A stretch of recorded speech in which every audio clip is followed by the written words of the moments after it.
உபாகமம் 32:29. எல்லாரும் சேர்ந்து இந்த வசனத்தை வாசிப்போம். அவர்கள் ஞானம் அடைந்து இதை உணர்ந்து தங்கள் முடிவை சிந்தித்து கொண்டால் நலமாயிருக்கும் என்றார். 2 விஷயம் அங்கே போட்டிருக்கு. ஃபஸ்ட்டு என்ன பண்ணணும்? அவர்கள் ஞானம் அடைந்து இதை உணர்ந்து தங்கள் முடிவை சிந்தித்து கொண்டால் நலமாயிருக்கும். டைட்டில் எழுதிங்க. நான் வச்ச டைட்டில் இந்த வசனத்துக்கு முடிவை முன்னமே சிந்தியுங்கள். அல்லேலூயா. முடிவை முன்னமே சிந்தியுங்கள். Think before you decide. எதை நம்ம டிசைட் பண்ண போகிறோம் முதலே திங்க் பண்ணணுமா இல்லையா? அல்லேலூயா. முடிவை முன்னமே சிந்தியுங்கள். நான் வாலிபர் கூட்டத்தில் நிறைய நாள் பேசியிருக்கேன். சில அலுவலகத்தில் சில பணிகளில் சேரும் பொழுது ஒரு பொசிஷனுக்கு ஒரு மாதிரி ஒரு டார்கெட் வைப்பாங்க. எல்லாரும் என்ன பாருங்கள், அடுத்த 90 நாள் நான் என்ன பண்ணி முடிக்கணும்னு அவங்க கொடுப்பாங்களா இல்லையா? முடிவு எப்போவுமே கையில் கொடுத்துருவாங்க. இந்த மாதத்தில் என்ன டார்கெட்னு நம்ம கொடுத்துருவாங்க. அல்லேலூயா. முடிவு இல்லாமல் எந்த வேலையும் செய்ய முடியாது. அல்லேலூயா. முடிவை முன்னமே சிந்திக்கணும், இல்லைன்னா அது நலமாய் இருக்காது. சிலர் சொல்லுவாங்க வாழ்க்கை எப்படியோ ஓடிக்கொண்டு இருக்குதுன்னு. அந்த வாழ்க்கை நல்லா இருக்காது. அல்லேலூயா. ஒரு டார்கெட் ஃபிக்ஸ் பண்ணோம். முடிவை நம்ம முதலே சிந்திக்கவில்லை என்றால் அந்த எல்லையை, அந்த லக்கை நம்மால் அடைய முடியாது. அல்லேலூயா. இங்கே மோசே ஒரு இறுதியாக ஒரு பாடல் எழுதுகிறார். அவர் இறக்கிறதுக்கு முன்பாக இஸ்ரவேல் ஜனங்களுக்காக கர்த்தர் சொன்ன வார்த்தை அங்கே என்ன சொல்றார்? அவர்கள் ஞானம் அடைந்து இதை உணர்ந்து தங்கள் முடிவை சிந்தித்து கொண்டால் நலமாய் இருக்கும். இஸ்ரவேல் ஜனங்கள் கானான் தேசத்தில் பிரவேசிக்கிறதுக்கு முன்பாக கர்த்தர் மோசே கிட்ட சொல்கிறார், மக்கள்கிட்ட போய் இதை ஒரு பாடலாக பாடி சொல்லிடு. ஏன்னா அவங்க படைசெல்லாம் மறந்துட்டு வேறு அந்நிய தெய்வர்களை வணங்க போகிறாங்க. அப்படி கானான் தேசத்துக்குள்ளே போய் பண்ணால் நான் அவங்க மேலே கோபத்தை நான் வைத்திருவேன். அதனால் என்ன சொல்கிறாரு? அவர்கள் ஞானமடைந்து இதை உணர்ந்து தங்கள் முடிவை சிந்தித்து கொண்டால் நலமாக இருக்கும். அந்த பாடல் கூட எங்கே இருக்குன்னா 31, 19, 20, 21 எடுத்து வாசித்து பாருங்கள். உபாகமம் 31. இப்பொழுது நீங்கள் இந்த பாட்டை எழுதி கொண்டு இதை இஸ்ரவேல் புத்திரருக்கு படிப்பித்து, இந்த பாட்டு எனக்கு சாட்சியாக இஸ்ரவேல் புத்திரருக்குள்ளே இருக்கும்படி இதை அவர்கள் வாயில் வழங்க பண்ணுங்கள். நான் அவர்கள் பிதாக்களுக்கு ஆணையிட்டு கொடுத்த பாலும் தேனும் ஓடுகிற தேசத்தில் அவர்களை பிரவேசிக்க பண்ணின பின்பு அவர்கள் புசித்து திருப்தியாகி கொழுத்து போயிருக்கும் போது அவர்கள் வேறே தேவர்களிடத்தில் திரும்பி அவர்களை சேவித்து எனக்கு கோபம் மூட்டி என் உடன்படிக்கையை மீறுவார்கள். அநேக தீங்குகளும் இக்கட்டுகளும் அவர்களை தொடரும்போது அவர்கள் சந்ததியாரின் வாயில் மறந்து போகாதிருக்கும் இந்த பாட்டே அவர்களுக்கு விரோதமான சாட்சி பகரும். நான் ஆணையிட்டு கொடுத்த தேசத்தில் அவர்களை பிரவேசிக்க பண்ணாதிருக்கிற இப்பொழுதே அவர்கள் கொண்டிருக்கும் எண்ணம் இன்னதென்று நான் அறிவேன் என்றார். கர்த்தர் சொல்கிறாரு, இந்த வார்த்தையை போயிட்டு ஜனங்கிட்ட சொல்லு, அவர்கள் ஞானமடைந்து இதை உணர்ந்து தங்கள் முடிவை சிந்தித்து கொண்டால் நலமாக இருக்கும். பாதி பேர் என்ன ஆயிட்டாங்கன்னா, அவர் காப்பாற்றி கூட்டு கானான் தேசத்துக்கு விடுகிற நேரத்தில் பழைய இடத்துக்கு போகிறாங்க, பழைய காரியங்களை வழிபடுகிறாங்க, இயேசுவை விட்டு வழி விலகிறாங்க. அப்போ தான் என்ன சொல்கிறாருன்னா, மோசே மூலமாக இந்த பாடல் எழுதப்படுகிறது. அல்லேலூயா. நம்முடைய வாழ்க்கையில் ஞானத்தோடு உணர்ந்து சில முடிவுகளை எடுக்கணும். அல்லேலூயா. நிறைய முடிவுகள் எடுக்கிறோம், டக்குன்னு எடுத்துகிட்டு போயிடும். அப்படி கிடையாது. அந்த வசனம் எப்படி போட்டிருக்கு? ஞானமடைந்து உணர்ந்து முடிவை சிந்தித்து எடுத்தால் எப்படி ரிசல்ட் இருக்கும்னா நலமாக இருக்கும். அல்லேலூயா. அப்போ ஒரு டிசிஷன் எடுக்கணும்னா என்னென்ன வேணும்? விஸ்டமோ வேணும். 2வது அண்டர்ஸ்டாண்டிங்கோ, இல்லட்டா அது என்னன்னு போட்டிருக்கு? உணர்வு கண்டிப்பாக நமக்கு வேணும். அல்லேலூயா. அப்போ அந்த திங்கிங் நமக்கு கண்டிப்பாக இருக்கணும். உணர்ந்து ஞானத்தோடு ஒரு முடிவை நம்ம எடுக்கணும். விசுவாசியாகிய நாம் வேதத்தின்படி ஞானத்தோடு உணர்ந்து எடுக்கிற ஒரு முடிவு தான் நம்முடைய வாழ்க்கையில் நிரந்தரமாய் நலமுள்ளதாக இருக்கும். நிறைய பேர் நிறைய முடிவுகளை எடுத்து இப்போ யோசிக்கிறோம். அல்லேலூயா. திருமணத்தை நான் சொல்லலை, நிறைய விஷயங்கள் நம்ம வாழ்க்கையில் சில முடிவுகளை எடுத்துடுறோம். எடுத்துகிட்டு சில நாட்கள் கழித்து என்ன சொல்கிறோம்? அன்றைக்கே இந்த டிசிஷன் எடுக்காமல் இருந்தால் நலமாக இருந்திருக்கும் சொல்லுவோமா இல்லையா? அல்லேலூயா. அதே தான் மோசே ஜனங்களுக்கு சொல்கிறாரு, அவர்கள் ஞானமடைந்து இதை உணர்ந்து தங்கள் முடிவை சிந்தித்து கொண்டால் நலமாயிருக்கும். ஒரு குட்டி கதையோடு நான் ஆரம்பிச்சிடுறேன். ஒரு ராஜா, அவர் கீழே நிறைய சேனாதிபதிகள்லாம் இருந்தாங்க. 3 அமைச்சர்களை கூப்பிட்டு அவங்கள டெஸ்ட் பண்ணோன்னு அவருக்கு விருந்தெல்லாம் வைக்கிறார். எல்லாம் முடிஞ்சிடுச்சு. 3 பேரையும் ஒரு அமைச்சரையாக 3 பேரையும் கூப்பிட்டு, இருக்கிறீங்களா? 3 பேரையும் கூப்பிட்டு ஒரு பெரிய பவுலில் 3 பேருக்கும் பாலை கொடுக்குறாரு. 3 நாட்கள் கழித்து இதை பாதுகாப்பாக எடுத்துகிட்டு வாங்கன்னு சொல்கிறார். அல்லேலூயா. 3 பேரும் போகிறாங்க. 3 நாள் கழித்து ஒருத்தராக வராரு. என்னென்ன பண்ணியிருப்பாங்கன்னு யோசிக்கிறீங்க? பாதுகாத்து அவர்கிட்ட எடுத்துகிட்டு வந்து கொடுக்க சொல்கிறார் ராஜா. ஃபஸ்ட்டு அமைச்சர் வராரு. எடுத்துகிட்டு போனது திறக்க கூட இல்லை. ஏன்னா ராஜா பாதுகாப்பாக வைக்க சொன்னார். பாதுகாத்து எடுத்துகிட்டு வந்தால் அது என்ன இருக்கும் 3 நாளில்? சொல்லுங்கள். அங்கே ஞானம் இருந்ததா? உணர்வு இருந்ததா? உணர்ச்சி இருந்ததுன்னா எதனா பண்ணியிருப்பான். ஞானமும் இல்லை, உணர்ச்சியும் இல்லை, நலமாக இல்லை அந்த இடம். 2வது வந்தார். என்ன நடந்திருக்குன்னு கொஞ்சம் யோசித்து சொல்லுங்களேன்.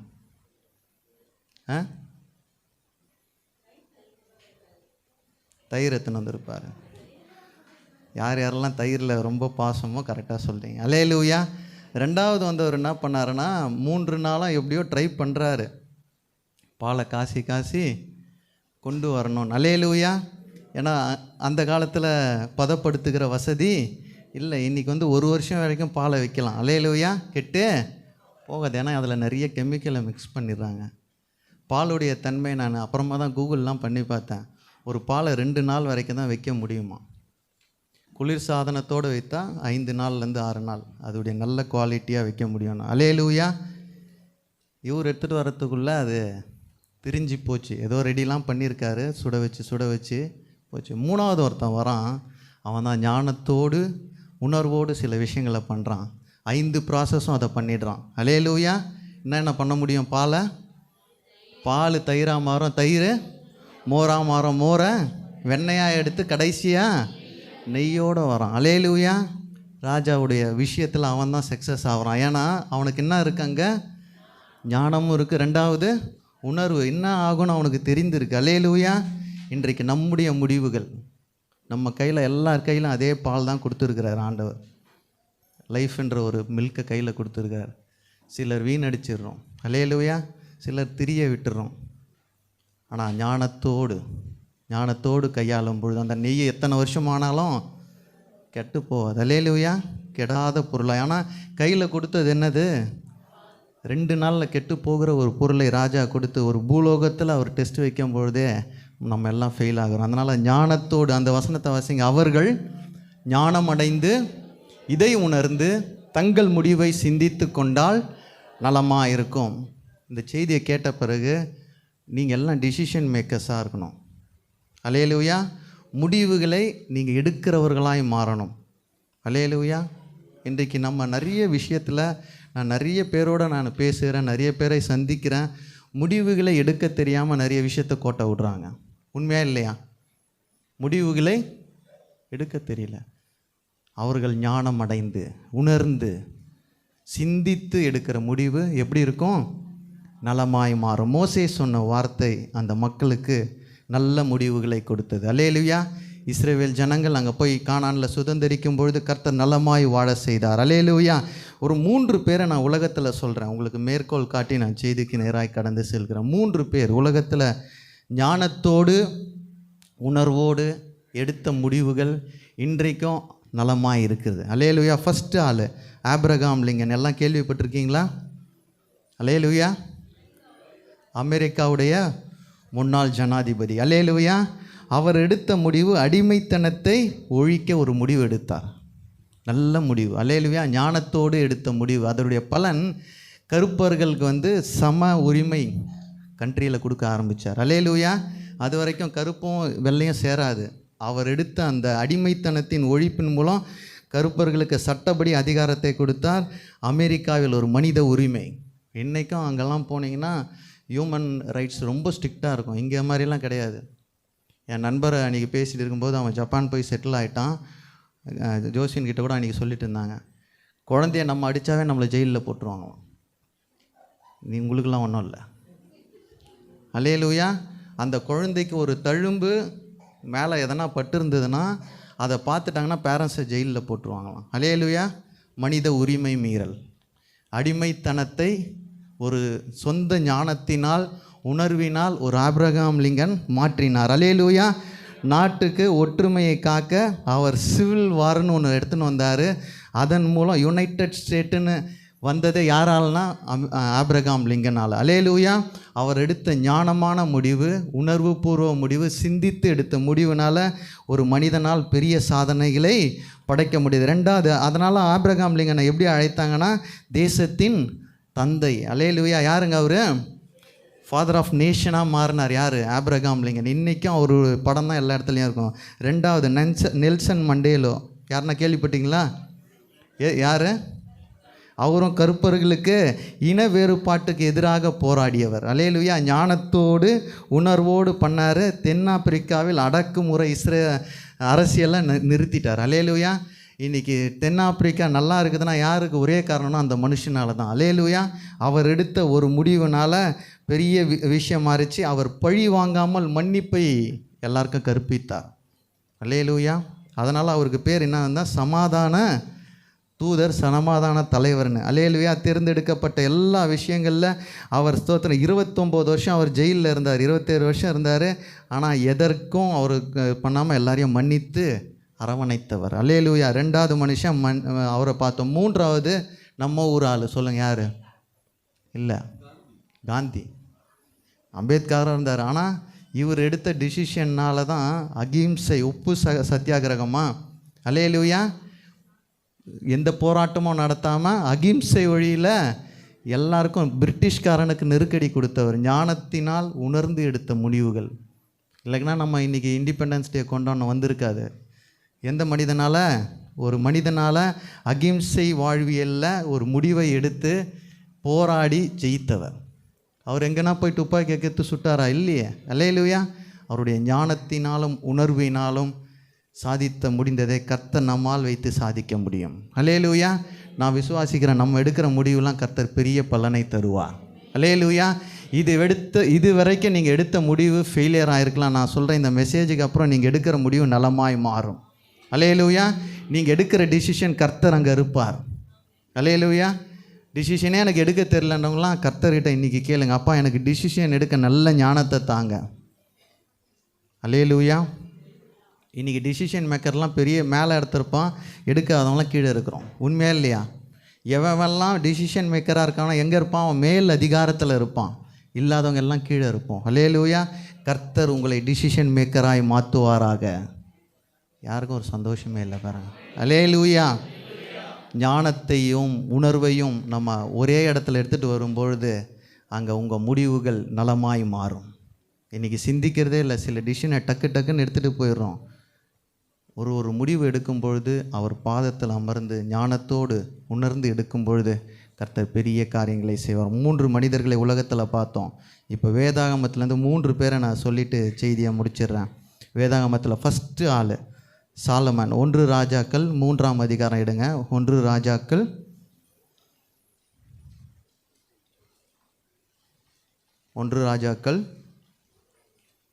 3:5 வாசிங்க. கிபியோனிலே கர்த்தர் சாலொமோனுக்கு ராத்திரியில் சொப்பனத்திலே தரிசனமாகி, நீ விரும்புகிறதை என்னிடத்தில் கேள் என்று தேவன் சொன்னார். என்ன நடக்குது? சாலமோனுக்கு கர்த்தர் என்ன கேட்குறாரு? நீ விரும்புகிறதை என்னிடத்தில் கேள் என்று தேவன் சொல்கிறார். இவனும் ஞானத்தோடு உணர்ந்து சிந்தித்து எடுத்த முடிவு தான். அல்லேலூயா. 9வது வசனம் வாசிங்க. ஆகையால் உமது ஜனங்களை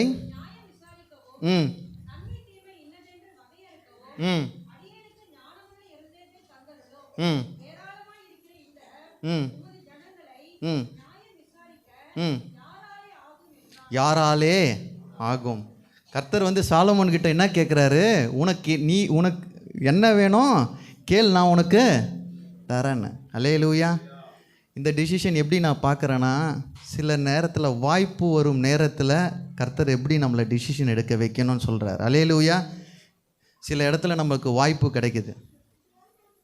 ஒரு வேலைக்கு போகிறீங்க, ஒரு வாய்ப்பு கிடைக்குது. கர்த்தர் அங்கே எப்படி நம்மளை பேச வைக்கணும், எப்படி டிசிஷன் எடுக்கணும்னு கர்த்தர் நம்மை பழக்கி வைப்பார்.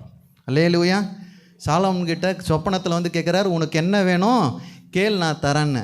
ஆனால் அவன் என்ன சொல்கிறான், இந்த ஜனங்களை ஆள, இந்த ஜனங்களை நான் என்ன பண்ணேன், நியாயம் விசாரிக்க எனக்கு என்ன வேணும், ஞானம் வேண்டும். அல்லேலூயா. ஞானம் வேண்டும்ன்றான். 12 வாசிங்க. ஆகையால்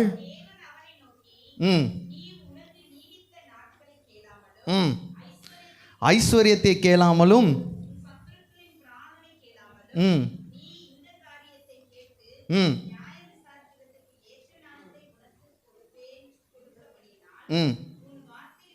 உன் வார்த்தைகளின்படியே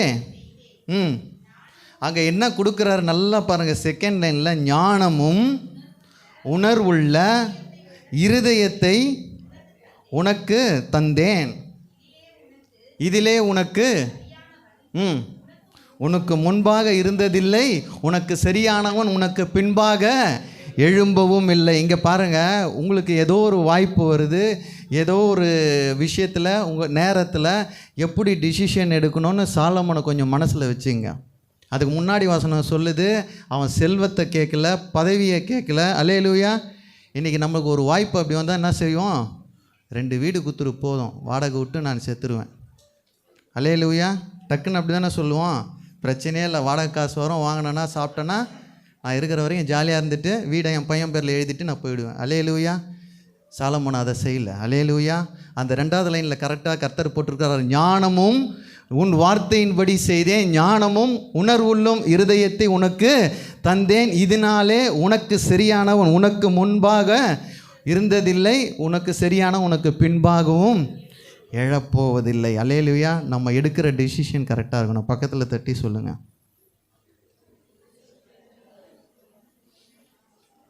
வாய்ப்பு கிடைக்கிற நேரத்தில் டிசிஷன் கரெக்டாக எடுக்கணும்.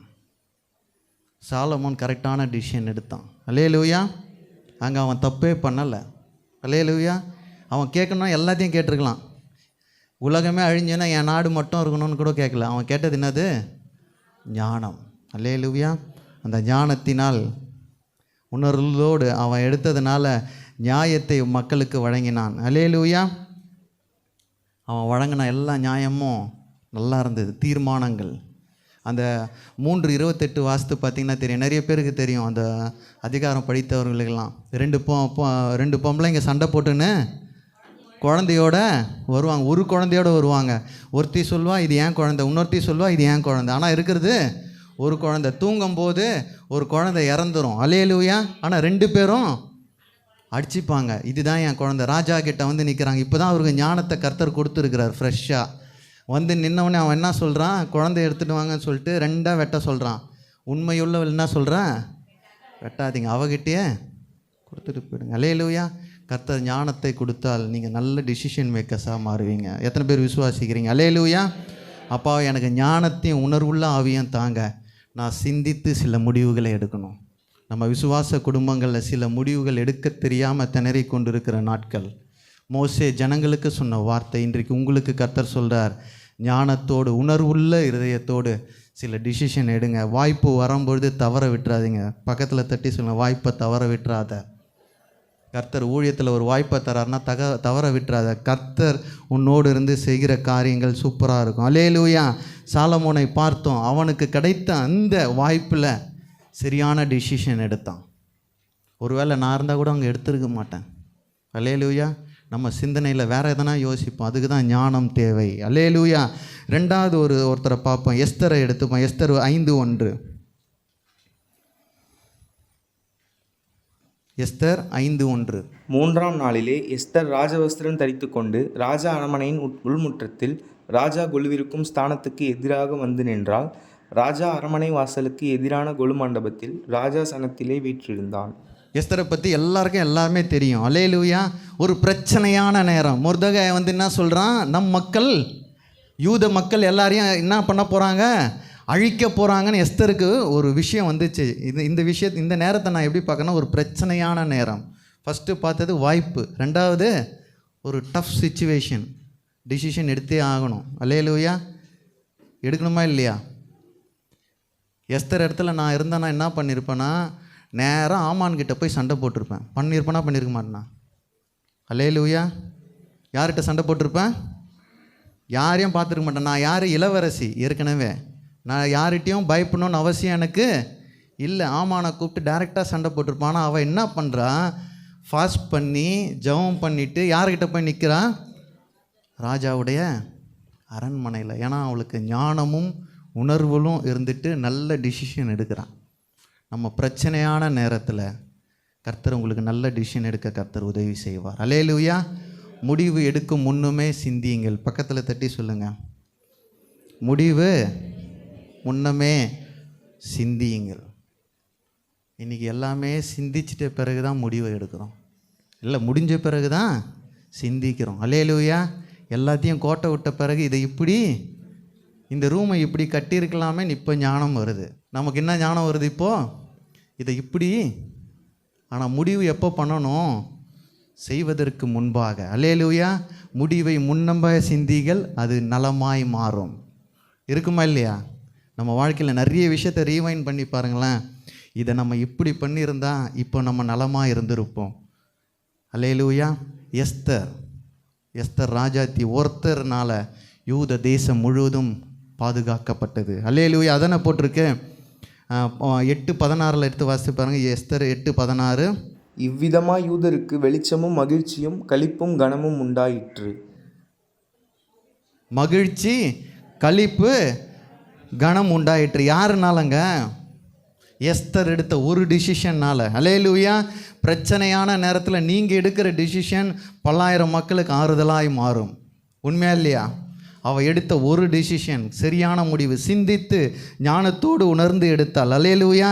ரெண்டாவது நான் இதை எப்படி பார்க்குறேன்னா, 8:2 வாசிங்க. 8:2. ராஜா ஆமானின் கையிலிருந்து வாங்கி போட்ட தம்முடைய மோதிரத்தை எடுத்து அதை மொர்தெகாய்க்கு கொடுத்தான். எஸ்தர் மொர்தெகாயை ஆமானின் அரண்மனைக்கு அதிகாரியாக வைத்தாள். மொர்தெகாய் யாருக்கு கொடுத்துருக்கிறாரு? அது சித்தப்பாவோ மாமாவோ? அது இன்னும் கன்ஃபியூஷனாகவே இருக்குது. அல்லேலூயா. எஸ்தரை வளர்த்தவருக்கு, எஸ்தரை வளர்த்த மொர்தெகாய் இவ்வளோ நாள் எங்கே இருந்தான்? வாசலில் இருந்தான். ஆனால் அதிகாரியாகி வைத்தார். இது வரைக்கும் மொர்தெகாய் வாசலில் இருக்கிறான். கடைசி வரைக்கும் ராஜா கிட்ட போய் சொல்ல, என்னை வளர்த்த மாமா வெளியில் இருக்கிறான், உள்ளே கூப்பிடுன்னு. அல்லேலூயா. ஆனால் ஞானத்தோடு அவள் எடுத்த ஒரு முடிவுனால மொர்தெகாய் என்ன ஆகிறான்? சொல்லுங்களேன். அதிகாரியாய் கர்த்தர் வைக்கிறார். அல்லேலூயா. அதிலே பார்த்தீங்கன்னா 9:4 வாசிங்க. மொர்தெகாய்க்கு அடுத்த பதவியும் கொடுக்குறாங்க. 9:4. பெரியவனாக இருந்தான். ராஜாவுடைய அரண்மனையில் பெரியவனாக இருந்தான். அவனுடைய கீர்த்தி எல்லா நாடுகளிலும் பிரசித்தமாயிற்று. மென்மேலும் பெரியவனானான். அல்லேலூயா. முற்றத்தில் இருந்த மாமாவை அவள் எடுத்த ஒரு டிசிஷன்னால் இப்போ எப்படி ஆயிட்டான்? சிம்மாசனத்தில் அவன் ஒரு பெரிய ஆளுங்க. அல்லேலூயா. நான் விசுவாசிக்கிறேன், நீங்கள் எடுக்கிற முடிவுனால உங்கள் குடும்பத்தும் பெரிய லெவலில் எடுத்துகிட்டு போக முடியும். எத்தனை பேர் விசுவாசிக்கிறீங்க? மனைவியாகிய நீங்கள் எடுக்கிற முடிவுனால உங்கள் கணவருடைய வாழ்க்கை உயரும். அல்லேலூயா.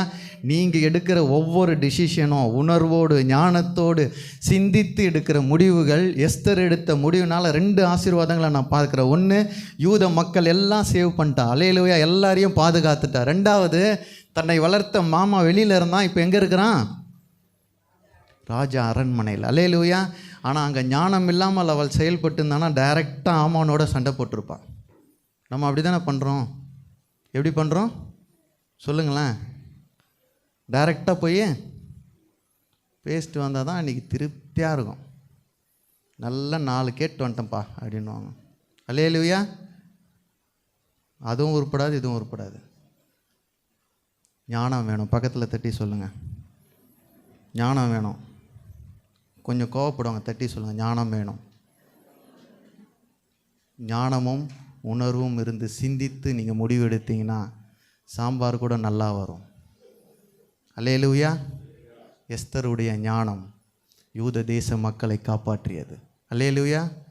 அவங்க மொர்தெகாயாவை மேலே தூக்கின்னு வந்து உட்கார வைத்தது. ஆமான தூக்கு மேடையில். அந்த வசனம் எல்லாம் வாசித்து பார்த்தீங்கன்னா எந்த இடத்துலையும் போயிட்டு எஸ்தர் ராஜா கிட்ட டைரெக்டாக சொல்லவே சொல்லாது. நீங்கள் படித்து பாருங்கள். கடைசி அவரே தான் கேட்பார், இதெல்லாம் பண்ணது யார் அப்படின்னு கேட்கும்போது தான் சொல்ல, உங்கள் கூட இருக்கிற இவர் தான். விஷயத்தை எப்படி ஹேண்டில் பண்ணணுன்னு வசனம் மூலமாக கர்த்தர் நமக்கு போதித்து கொண்டு இருக்கிறார். அல்லேலூயா. கர்த்தர் நமக்கு தேவையான விஷயங்களை ஞானத்தோடு உணர்ந்து நம்ம டிசிஷன் எடுக்கும்பொழுது கர்த்தர் பெரிய காரியங்களை அவர் செய்ய வல்லமையுள்ளவராக இருக்கிறார். அல்லேலூயா. மூன்றாவது ஆள் யாருன்னா கெஸ்ஸிங் இருக்கா? நிறைய பேர் இருக்குது. மூன்றாவது ஆள் எப்பவுமே நம்ம படிக்கிற ஒரு ஆள் யோசேப்பு. அல்லேலூயா. மூன்றாவது ஒரு ஆளை நம்ம பார்க்குறோம். ஃபஸ்ட்டு சிச்சுவேஷன் என்னது? வாய்ப்பு கிடைக்கிற நேரத்தில் எப்படி டிசிஷன் எடுக்கணும்னு கர்த்தர் நம்மோடு இருப்பாராக. அல்லேலூயா. எந்த வாய்ப்பு நமக்கு கிடைக்குதோ அந்த நேரத்தை சாலமோனை போல ஞானமாய் அங்கே செயல்பட, உணர்வோடு செயல்பட கர்த்தர் நமக்கு டிசிஷன் மேக்கராக இருப்பாராக. ரெண்டாவது, எஸ்தர் ஒரு பிரச்சனையான கடினமான நேரத்தில் முடிவெடுக்க கர்த்தர் உதவி செய்வார். அல்லேலூயா. இன்றைக்கி டிசிஷன் எப்போ நமக்கு மூளை வேலை செய்யாதுன்னா, பிரச்சனை நடுவில் இருக்கும்பொழுது பிரச்சனையை தான் பேசுவோம். பார்த்துருக்கீங்களா? அதை விட்டு வெளியில் வரமாட்டோம், விடைக்கு வரவே மாட்டோம், பிரச்சனையே தான் பேசின்னு இருப்போம். இல்லை, அவள் பிரச்சனையை விட்டா நேராக போய் முழங்கால் போடி ஃபாஸ்ட் பண்ணுறா.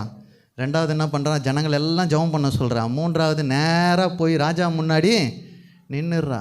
பிரச்சனை செஞ்சவங்ககிட்ட போய் அவள் பேசலை. பார்த்தீங்களா? சண்டையே போடல. அவள் பிரச்சனை பண்ணவங்கிட்ட போவே இல்லை, போக வேண்டிய இடத்துக்கு தான் போனான். அல்லேலூயா. பக்கத்தில் தட்டி சொல்லுங்கள், போக வேண்டிய இடத்துக்கு போ, உன் பிரச்சனை முடியும். அல்லேலூயா. பிரச்சனை முடிகிற இடத்துக்கு தான் கர்த்தர் விடுதலையை தருவார். அல்லேலூயா. மூன்றாவது, யோசேப்பு. ஆதியாகமம் 41 எடுங்க, 41:15. இது மூன்றாவது. நெருக்கமான நேரத்தில், கைவிடப்பட்ட நேரத்தில் உங்களுக்கு கர்த்தர் டிசிஷன் எடுக்க உதவி செய்வார். அல்லேலூயா. ஞானத்தோடு உணர்ந்து சிந்தித்து சில முடிவுகளை உங்கள் வாழ்க்கையில் எடுக்கணுங்க. அல்லேலூயா.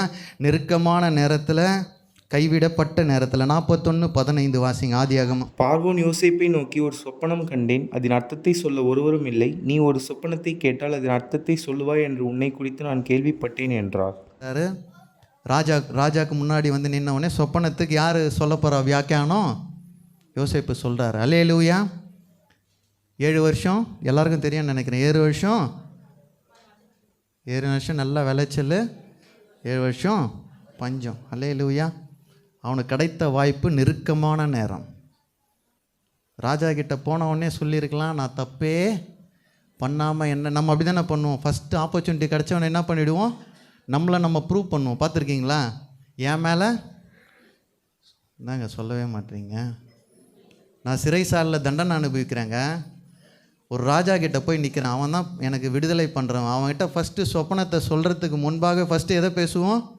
இத்தனை வருஷம் நான் இங்கே இருக்கிறேன், எனக்கும் அதுக்கும் சம்பந்தமே இல்லை, என்னை தூக்கி உள்ள போட்டாங்க. ஆனால் அவன் ஞானத்தோடு உணர்ந்து எதற்காக நம்ம அழைக்கப்பட்டோம், பக்கத்தில் தட்டி சொல்லுங்க, எதை பேசணுமோ அதை பேசு. அல்லேலூயா. உள்ளே போகிறான், சொப்பனத்துக்கு விளக்கத்தை சொல்கிறான். 7 வருஷம் விளைச்சல் இருக்கும், 7 வருஷம் பஞ்சம் இருக்கும். அவ்வளோதான். அவன் விஷயத்தை கரெக்டாக கன்வே பண்ணிட்டான். அதில் பார்த்தீங்கன்னா, அதனால் என்ன அவனுக்கு வந்தது? பார்வோனுடைய பார்வையில் நன்றாக இருந்தது. 41:37 வாசிக்கிறோம். இந்த வார்த்தை பார்வோனுடைய பார்வைக்கும் அவன் ஊழியக்காரர் எல்லா பார்வைக்கும் நன்றாய். கடைசி வரைக்கும் இவனுடைய பிரச்சனையை அங்கே பாருங்களேன். கடைசி வரைக்கும் இவனுடைய பிரச்சனையை சொன்னானா? இல்லை. அல்லேலூயா. இன்றைக்கி வரோம், பேசுகிறோம், சப்ஜெக்ட் எல்லாமே 1 hour பேசுவோம். சிலர்லாம் பேசுவோமா இல்லையா? ஊர் கதை, உலக கதை. நெருக்கமான நேரத்தில், கைவிடப்பட்ட நேரத்தில் நம்ம நல்ல டிசிஷன் எடுக்க கர்த்தர் உதவி செய்வார். அல்லேலூயா. விளக்கத்தை சொல்லி முடிச்சுட்டு தலைவர் போல கர்த்தரங்க அவனுக்கு என்ன ஒரு பெரிய ஞானத்தை வைத்திருக்கிறார் பார்த்தீங்களா?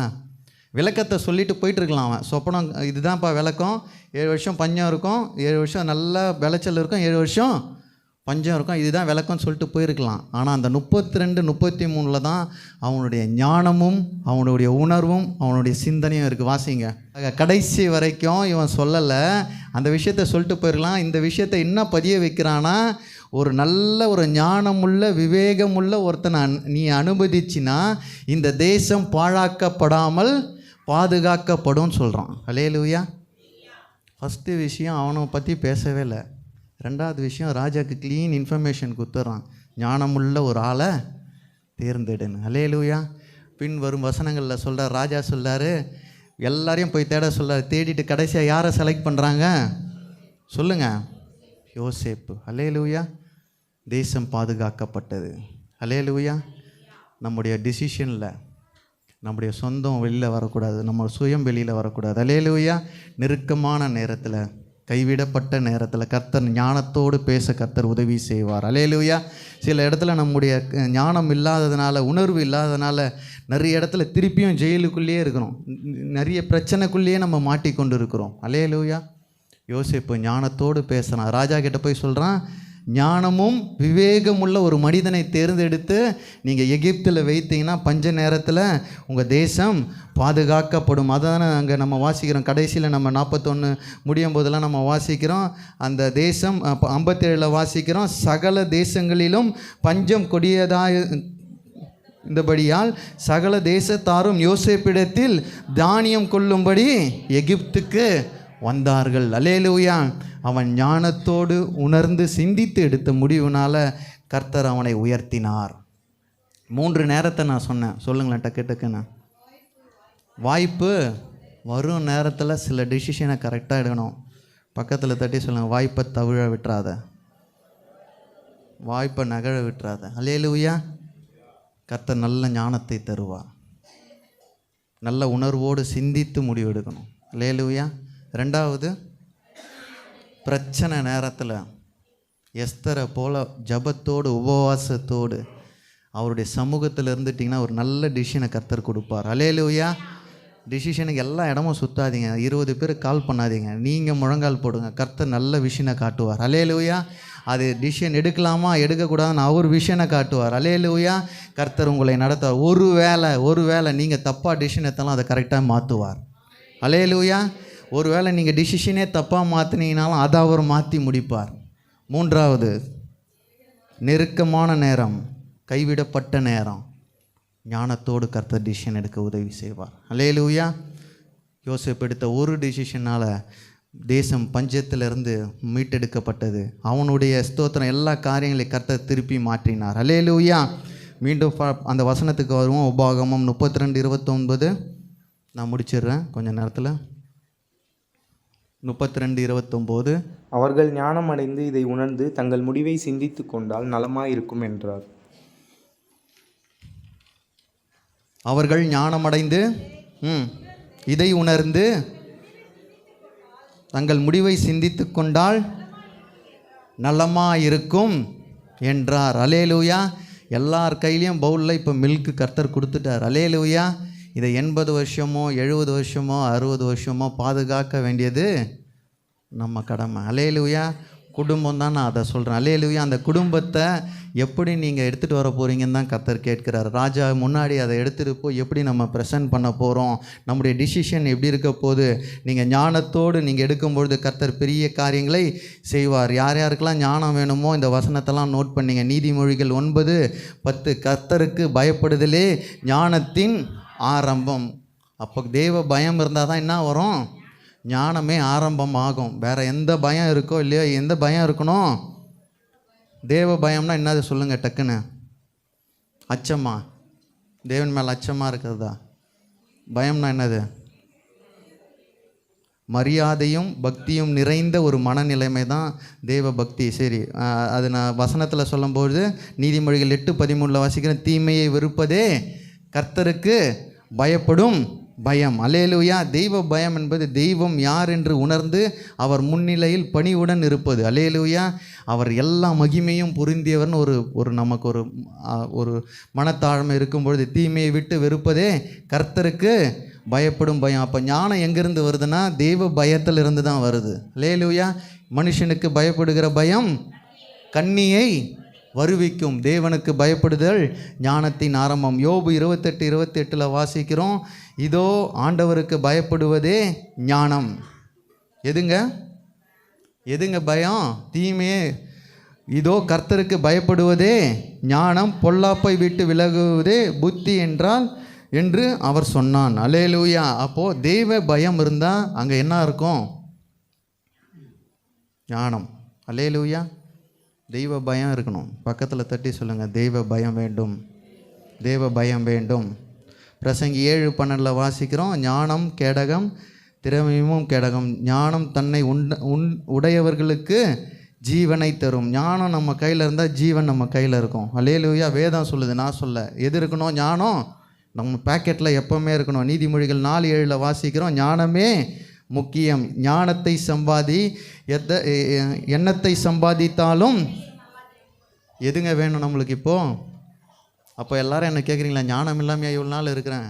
ஞானம் இருக்குது, சில நேரத்தில் அதை கோட்டை விட்டுடுறோம் இல்லையா? உண்மையா இல்லையா? ஞானம் தேவை. அல்லேலூயா. கடைசியாக ஒரு வசனம் வாசிக்கிறேன், யாக்கோபு 1:5 நம்ம என்ன வாசிக்கிறோம்? உங்களில் ஒருவன் ஞானத்தில் குறைவுள்ளவனாக இருந்தால் யாவருக்கும் சம்பூரணமாய் கொடுக்கிற தேவனிடத்தில் கேட்க கடவன். அல்லேலூயா. இப்போ இப்படி கேட்டால் கையே தூக்க மாட்டீங்களா? யார் யாருக்கெல்லாம் ஞானம் இல்லை? எனக்கு இல்லைப்பா, நான் உண்மையாக ஒத்துக்கிறேன். 2 கை கூட தூக்க முடியாது, மைக் இருக்குது. அல்லேலூயா. உண்மையா எனக்கு ஞானம் இல்லை, கர்த்தர் எனக்கு இன்னும் ஞானத்தை தருவாராக. அல்லேலூயா. கை கீழே போட்டவங்களாம் ஞானம் தரமாட்டாராக. அல்லேலூயா. ஞானம் வேணுங்க. தினம் தினம் புதுசாக கர்த்தர் நமக்கு கற்றுத்தரணும். அல்லேலூயா. நான் அந்த 3 பேரை குறித்து நிறைய படித்தேன். அவங்க பேசின ஒவ்வொரு வசனங்களும் நிறைய விஷயங்களை நமக்கு போதிக்குது. அல்லேலூயா. எஸ்தரை பற்றி, சாலமோனை பற்றி, யோசேப்பை பற்றி அவங்க ஞானத்தோடு உணர்ந்து எடுத்த டிசிஷனால் எவ்வளோ பெரிய விஷயங்களை பண்ணியிருக்காங்க. உலக மனிதர்கள் நம்ம பார்த்தோம், ஆப்ரகாமை பார்த்தோம், நெல்சனை பார்த்தோம், காந்தியை பார்த்தோம். அவங்க எடுத்த சில முடிவுகள்னால இன்றைக்கு நம்ம சுகத்தோடு வாழ்ந்து கொண்டிருக்கிறோம். அல்லேலூயா. உலக மனிதர்களாக அது பண்ணும்பொழுது கர்த்தரால் நம்ம சிருஷ்டித்தவரால் நம்மை உருவாக்க முடியும். அல்லேலூயா. ஃபஸ்ட்டு ஞானம், 2வது உணர்தலை பற்றி ஒரு 2 வசனத்தை சொல்லி நான் முடிச்சிடுறேன். உணர்தல் எபேசியர் 5:17. ஆகையால் நீங்கள் மதியற்றவர்களாயிராமல் கர்த்தருடைய சித்தம் இன்னதென்று உணர்ந்து கொள்ளுங்கள். என்ன மாதிரி உணர்வு நமக்கு வேணும்? ஆவிக்குரிய ஜீவியத்தில், உலகப்பூர்வ ஜீவியத்தில் எது நமக்கு, எந்த மாதிரி உணர்வு நமக்கு வேணும்? ஆகையால் நீங்கள் மதியற்றவர்களாயிராமல் கர்த்தருடைய சித்தம் இன்னதென்று நமக்கு என்ன உணர்வு இருக்கணும்னா, தேவனுடைய சித்தம் என் வாழ்க்கையில் என்னை ஏன் இந்த வீட்டில் வச்சிருக்கிறார்? அல்லேலூயா. என்னை ஏன் இந்த ஊழியத்தில் வைத்திருக்கிறார்? என்னை ஏன் 3வது குறுக்கு திரு ராஜபாய் நகரில் வைத்திருக்கிறார் என்ற உணர்வு எனக்கு இருக்கணும். அல்லேலூயா. அந்த சித்தத்தை நான் உணரணும். தேவனுடைய சித்தம் என்ன? என்னை ஏன் இன்றைக்கும் ஜீவனோடு நீங்கள் வைத்திருக்கிறீங்க? இந்த சித்தத்தை உணரும் பொழுது உங்களுக்கு கர்த்தர் ஆட்டோமேட்டிக்காக ஞானத்தை தருவார். அல்லேலூயா. உணர்தலோடு ஒரு ஞானத்தோடு நீங்கள் எடுக்கிற முடிவு நலமாக இருக்கும். அல்லேலூயா. ஞானத்துக்கு தேவ பயம் மட்டும் இருந்தால் போதும். ஆனால் இங்கே உணர்தலில் தேவனுடைய சித்தத்தை நம்ம உணரணும். அல்லேலூயா. இன்றைக்கி அவருடைய டிசையரே தெரியல, நம்ம டிசையர் தான் இன்றைக்கி வெளிப்படுத்தின்னு கொண்டு இருக்கணும். அல்லேலூயா. தேவனுடைய வில் வேணும். அவருக்கு என்ன சித்தம், அவருக்கு என்ன பிடிக்கும் நம்மள்கிட்ட இருந்து. இன்றைக்கி ஜெபம் எல்லாம் நமக்கு தேவையாக தான் பண்ணுவோம். பார்த்துருக்கீங்களா? அவருடைய சித்தத்துக்கு எதுவும் கேட்க மாட்டோம். எல்லா பிளானை போட்டுட்டு அவர்கிட்ட எடுத்துன்னு போவோம். இதை நான் பண்ண போகிறேன், நீ எனக்கு செம்மையாய் முடித்து தாங்க. அல்லேலூயா. ஆனால் அவருடைய சித்தம் என்னதென்று ஒன்று. 2வது சங்கீதம் 107:41. எளியவனையோ சிறுமையினின்று எடுத்து உயர்ந்த அடைக்கலத்திலே வைத்து அவன் வம்சங்களை மந்தையைப் போல் ஆக்குகிறார். கர்த்தருடைய கிருபை. நம்ம ஒரு டிசிஷன் எடுக்கும்போது நம்ம உணரணும், இது கர்த்தருடைய கிரேஸ் நம்ம மேலே இருக்கா. அல்லேலூயா. கர்த்தருடைய கிருபை இது மேலே இருக்கான்னு தெரிஞ்சு தான் அந்த டிசிஷன் எடுக்கணும். ஃபஸ்ட்டு சித்தம் இருக்கான்னு பார்க்கணும். 2வது அவருடைய கிரேஸ் இது மேலே இருக்கா, அவருடைய கிருபை இருக்கா. அதான் போட்டிருக்கு. யாரால் அந்த உணர முடியும்னா, ஞானவான்கள் கர்த்தருடைய கிருபையை உணர்ந்து கொள்ளுவார்கள். அல்லேலூயா. யாருக்கு அந்த உணர்வு வரும்னா, ஞானம் இருந்தால் ஆட்டோமேட்டிக்காக தேவனுடைய கிருபை. 3வது ஒன்றே உணர்வை சொல்லிவிட்டு நான் முடிச்சிடறேன். எபேசியர் 3:18. சகல பரிசுத்தவான்களோடும் கூட கிறிஸ்துவனுடைய அன்பின் அகலமும் நீளமும் ஆழமும் உயரமும் என்னதென்று உணர்ந்து. அங்கே என்ன சொல்கிறாருன்னா, அன்பை உணரணும். அல்லேலூயா. எந்த டிசிஷன் எடுக்கிறீங்கனாலும் 3 விஷயத்தை மனசில் வச்சிங்க. எதை உணரணும்னா, அவருடைய சித்தம் இருக்குதா, 2வது கிருபை இருக்குதா, 3வது ஆண்டவர் இதை நேசிக்கிறாரா. அல்லேலூயா. நம்ம எடுக்கிற டிசிஷனை 3 டிசிஷனை பார்க்கணும். ஒன்று, தெய்வ பயத்தோடு இருக்கும்போது ஞானம் வந்துடும். ஞானம் வந்த உடனே என்ன செய்யணும்னா, தேவன் ஸ்தோத்திரம் இந்த சித்தம் உள்ளவராக இருக்கிறாரா, கிருபையோடு இருக்கிறாரா, அவருடைய அன்பு இருக்குதா, அந்த உணர்ந்த பிறகு நீங்கள் சிந்தித்து எடுக்கிற முடிவு, நான் இன்றைக்கி சொல்கிறேன், உறுதியாக சொல்கிறேன், ஃபெயிலியரே ஆகாதுங்க. அல்லேலூயா. கர்த்தர் சக்ஸஸ் ஆகி முடிப்பார். அல்லேலூயா. நீங்கள் தொட்டதெல்லாம் தொலங்குதுன்னு வாங்களா, கண்டிப்பாக தொலங்குங்க. என் இயேசுவால் ஆகாதது ஒன்றுமில்லை. அல்லேலூயா. நீ எங்கே பிஸ்னஸை தொடங்கினாலும் அங்கே மக்களை கொண்டு வருவார். ஏன்னா நீ எடுத்தது அவருடைய சித்தமும் அவருடைய கிருபையும் அவருடைய அன்பும் உணர்ந்து எடுத்த ஒரு முடிவு. கர்த்தர் அங்கே இருப்பார். அந்த இடம் விளையாத இடமா இருந்தாலும் விளைய வைப்பார். நான் இப்படி தான் விசுவாசிக்கிறேன். அல்லேலூயா. நீ போடுற பிஸ்னஸில் கர்த்தருக்கு உறுதுணையாக இருப்பார். நீ செய்கிற வேலையில் கர்த்தர் இருப்பார். உன்னை வாளாக்காமல் தலையாக்குவார். நீ கீழாகாமல் மேலாவாய். அந்த வசனத்தை திரும்பி வாசிப்போம். உபாகமம் 32:29. அவர்கள் ஞானமடைந்து இதை உணர்ந்து தங்கள் முடிவை சிந்தித்து கொண்டால் நலமாயிருக்கும். இப்போ நீங்கள் அப்படியே கண்ணை மூடி யோசிச்சு பாருங்கள். நான் ஞானமடைந்து உணர்ந்து நான் சிந்தித்து முடிவு எடுத்தால் அது எனக்கு நலமாக இருக்கும். இது வரைக்கும் நீங்கள் எடுத்த முடிவு சொந்த முடிவாக இருக்கலாம். இன்றையிலிருந்து அப்பா எனக்கு தெய்வ பக்தியோடு ஒரு நல்ல ஞானத்தை தாங்க. அல்லேலூயா. நான் உணரணும் ராஜா, உம்முடைய சித்தம் இருக்கா, உம்முடைய கிருபை இருக்கா, உம்முடைய அன்பு இருக்கான்னு சொல்லி நான் சிந்தித்து நான் முடிவுகளை எடுக்கணும். இனிமேல் நீங்கள் எடுக்கிற டிசிஷன்லாம் ஃபெயிலியரே ஆகக்கூடாது. அல்லேலூயா. உங்கள் முடிவில் கர்த்தர் கூட இருப்பார். யார் எதோன்னா சொல்லட்டோங்க, நீங்கள் எடுக்கிற முடிவை அவர் பரிசுத்தமாய் மாற்றுவார். நான் இப்படி தான் விசுவாசிக்கிறேன். சில விஷயங்கள் நான் சொன்னேன்னா கர்த்தர் அதை செய்து முடிப்பார். ஏன்னா இந்த சித்தத்தை உணர்ந்து, கிருபையை உணர்ந்து, அவருடைய அன்பை உணர்ந்து, ஞானத்தோடு சிந்தித்து நீங்கள் எடுக்கிற முடிவில் அவர் உங்களோடு இருந்து பெரிய காரியங்களை செய்வார். டிசிஷனுக்கு எல்லோரும் 10 பேர் 20 பேரை கேட்காதீங்க. முழங்கால் படிடுங்க. எஸ்தரை மாதிரி கர்த்தர் டிசிஷனை சொல்லுவார். அல்லேலூயா. எந்த காரியங்களை பண்ணணும், எந்த காரியங்களை பண்ணக்கூடாதுன்னு மோசேயை வைத்து இஸ்ரவேல் ஜனங்களுக்கு கர்த்தர் கொடுத்த வார்த்தை இன்றைக்கு நம்முடைய வாழ்க்கையில் கர்த்தர் நம்ம எல்லாம் முடிவுகளை முன்னமாகவே யோசிக்க, சிந்திக்க கர்த்தர் உங்களுக்கு எல்லாருக்கும் கிருபை செய்வாராக. அல்லேலூயா.